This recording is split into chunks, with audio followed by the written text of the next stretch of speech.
Edward could only attempt an explanation by supposing that, perhaps, at first accidentally meeting, the vanity of the one had been so worked on by the flattery of the other as to lead by degrees to all the rest.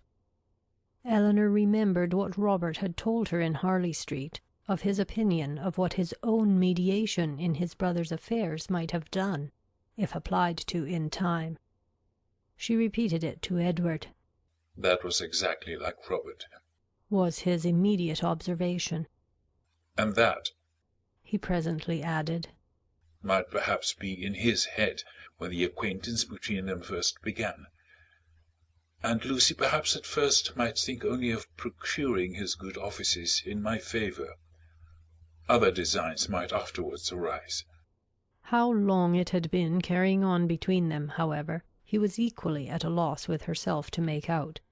For at Oxford, where he had remained for choice ever since his quitting London, he had had no means of hearing of her but from herself, and her letters to the very last were neither less frequent nor less affectionate than usual. Not the smallest suspicion, therefore, had ever occurred to prepare him for what followed, and when at last it burst on him in a letter from Lucy herself, he had been for some time, he believed, half stupefied between the wonder, the horror, and the joy of such a deliverance. He put the letter into Eleanor's hands.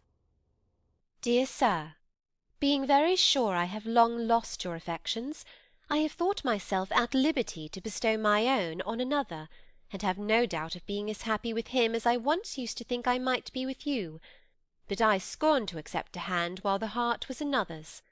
Sincerely wish you happy in your choice, and it shall not be my fault if we are not always good friends, as our near relationship now makes proper. I can safely say I owe you no ill will, and am sure you will be too generous to do us any ill offices. Your brother has gained my affections entirely. As we could not live without one another, we are just returned from the altar, and are now on our way to Dawlish for a few weeks, which place your dear brother has great curiosity to see, but thought I would first trouble you with these few lines, and shall always remain your sincere well-wisher, friend, and sister, Lucy Ferrers. I have burnt all your letters, and will return your picture the first opportunity. Please to destroy my scrawls, but the ring with my hair you are very welcome to keep." Eleanor read and returned it without any comment. "I will not ask your opinion of it as a composition," said Edward. "For worlds would not I have had a letter of hers seen by you in former days. In a sister it is bad enough, but in a wife, how I have blushed over the pages of her writing. And I believe I may say that since the first half year of our foolish business, this is the only letter I ever received from her, of which the substance made me any amends for the defect of the style." However it may have come about, said Eleanor after a pause, they are certainly married, and your mother has brought on herself a most appropriate punishment.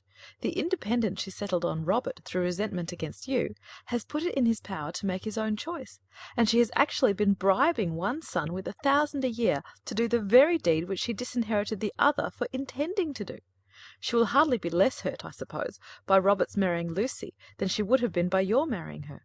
"She will be more hurt by it, for Robert always was her favourite. She will be more hurt by it, and on the same principle will forgive him much sooner." In what state the affair stood at present between them, Edward knew not, for no communication with any of his family had yet been attempted by him. He had quitted Oxford within 24 hours after Lucy's letter arrived, and with only one object before him, the nearest road to Barton, had had no leisure to form any scheme of conduct, with which that road did not hold the most intimate connection. He could do nothing till he were assured of his fate with Miss Dashwood, and by his rapidity in seeking that fate, it is to be supposed, in spite of the jealousy with which he had once thought of Colonel Brandon, in spite of the modesty with which he rated his own deserts, and the politeness with which he talked of his doubts, he did not, upon the whole, expect a very cruel reception. It was his business, however, to say that he did, and he said it very prettily. What he might say on the subject a 12-month after must be referred to the imagination of husbands and wives.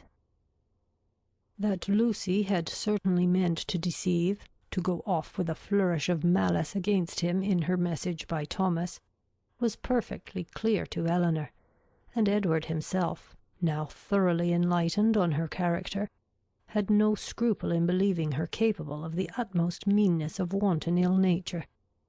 Though his eyes had been long opened, even before his acquaintance with Eleanor began, to her ignorance and a want of liberality in some of her opinions, they had been equally imputed by him to her want of education, and till her last letter reached him, he had always believed her to be a well-disposed, good-hearted girl, and thoroughly attached to himself.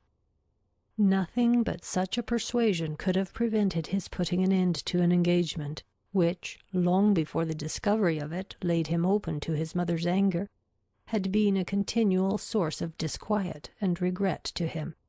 "I thought it my duty," said he, "independent of my feelings, to give her the option of continuing the engagement or not, when I was renounced by my mother and stood, to all appearance, without a friend in the world to assist me.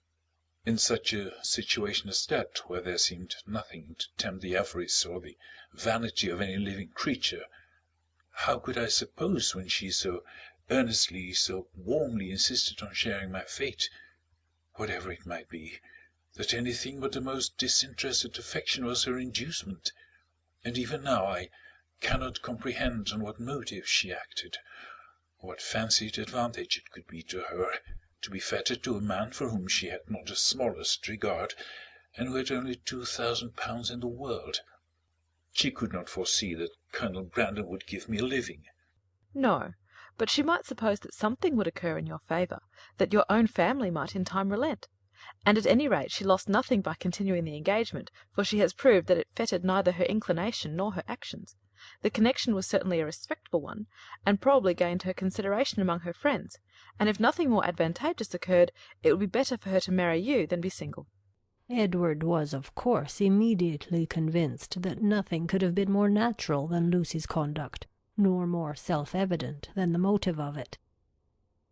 Eleanor scolded him harshly, as ladies always scold the imprudence which compliments themselves, for having spent so much time with them at Norland, when he must have felt his own inconstancy. "Your behaviour was certainly very wrong," said she, "because, to say nothing of my own conviction, our relations were all led away by it to fancy and expect what, as you were then situated, could never be." He could only plead an ignorance of his own heart, and a mistaken confidence in the force of his engagement. "I was simple enough to think that, because my faith was plighted to another, there could be no danger in my being with you, and that the consciousness of my engagement was to keep my heart as safe and sacred as my honour. I felt that I admired you, but I told myself it was only friendship. Until I began to make comparisons between yourself and Lucy, I did not know how far I was got. After that, I suppose I was wrong in remaining so much in Sussex, and the arguments with which I reconciled myself to the expediency of it were no better than these. The danger is my own. I am doing no injury to anybody but myself." Eleanor smiled and shook her head.